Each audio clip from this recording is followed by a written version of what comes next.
আসসালামু আলাইকুম। GK premium content 10। আলোচ্য বিষয় ইতিহাসের বিভিন্ন গুরুত্বপূর্ণ সাল। এখানে বাংলাদেশ কেন্দ্রিক সালগুলোই বেশি।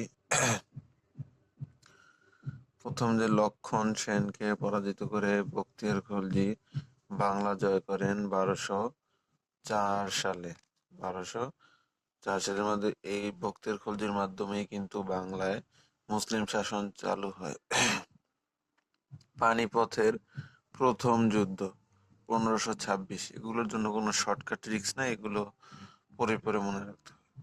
পানিপথের প্রথম যুদ্ধে বাবর কিন্তু ইব্রাহিম লোদিকে পরাজিত করে এবং মোগল সাম্রাজ্য প্রতিষ্ঠা করে। ঢাকা সর্বপ্রথম বাংলার রাজধানী হয় 1610 সালে।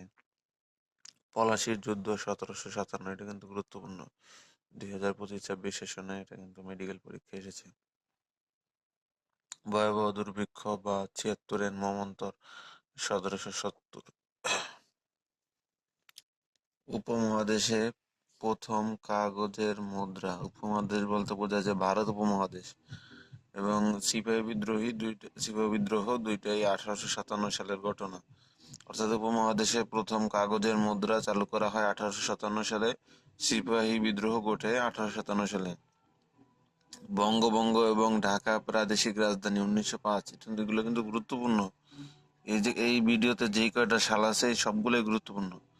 যে বঙ্গভঙ্গ কত সালে হয় এবং ঢাকা যে প্রাদেশিক রাজধানী করা হয় 1905 সালে। বঙ্গভঙ্গ রদ বা পুনরায় বাতিল করা হয় 1911। ঢাকা বিশ্ববিদ্যালয় প্রতিষ্ঠা হয় 1921 সাল। লাহোর প্রস্তাব উত্থাপন করা হয় 1940। এটা কিন্তু উত্থাপন করেন পাকিস্তানের লাহোরে আমাদের একে ফজলুল হক, যার জন্য এই প্রস্তাবকে বলা হয় লাহোর প্রস্তাব। বাংলাদেশ এশিয়াটিক সোসাইটি প্রতিষ্ঠা লাভ করে 1952 সালে। বাংলা একাডেমি প্রতিষ্ঠা লাভ করে 1955 সাল। বাংলা ভাষাকে রাষ্ট্রভাষা হিসেবে স্বীকৃতি দেয় 1956। এখানে বলি যে বাংলাকে রাষ্ট্রভাষা হিসেবে স্বীকৃতি কে দিয়েছিল? এটা হচ্ছে পাকিস্তান। পাকিস্তান সাংবিধানিক স্বীকৃতি দেয় 1956 সালে। অর্থাৎ 1952 সালে যে ভাষা আন্দোলন হয়, সেই ভাষা আন্দোলনকে পাকিস্তান সাংবিধানিক হিসেবে স্বীকৃতি দেয় 1956 সালে। তারপরে 6 দফা চট্টগ্রাম বিশ্ববিদ্যালয় প্রতিষ্ঠা, ইন্ডিয়া এবং পাকিস্তানের মধ্যে তাশখন্দ চুক্তি। এই তিনটা গুরুত্বপূর্ণ ঘটনা বা এই ঘটে, সেটা হচ্ছে 1963 সালে। অর্থাৎ 6 দফা তো 1963 দিয়ে সহজে মনে রাখা যায়।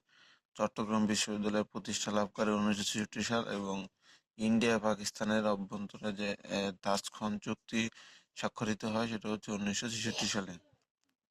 পাকিস্তানের জাতীয় পরিষদ নির্বাচন 1970, যেখানে বাংলাদেশ বিপুল ভোটে জয়লাভ করে বাংলাদেশের একটি দল। এবং যে নির্বাচন কিন্তু পাকিস্তান কোনোভাবে গ্রহণ করেনি, যার ফলে কিন্তু 1971 সালে যে ভয়াবহ যুদ্ধ সংঘটিত হয় এবং বাংলাদেশ এখানে স্বাধীনতা লাভ করে। কুদরতি ক্ষুধা শিক্ষা কমিশন, ইউনেস্কো, IMF এগুলোর সদস্যপদ। অর্থাৎ বাংলাদেশ, একটু ডিটেলে বলি যে কুদরতি ক্ষুধা শিক্ষা কমিশন হচ্ছে বাংলাদেশের প্রথম কোনো শিক্ষা কমিশন এবং এটা প্রতিষ্ঠা লাভ করে 1972 সালে এবং তার নাম অনুসারে কুদরতি ক্ষুধা করা হয়। এবং ইউনেস্কো এবং IMF এর সদস্যপদ বাংলাদেশ লাভ করে একই, অর্থাৎ 1972 সালে। 1972 সালে ইউনেস্কো এবং IMF এর সদস্যপদ লাভ করে বাংলাদেশ। প্রথম আদমশুমারি ও জাতিসংঘের সদস্যপদ লাভ করে 1974 সালে। বাংলাদেশের প্রথম ইন্টারনেট চালু করা হয় 1996 সাল।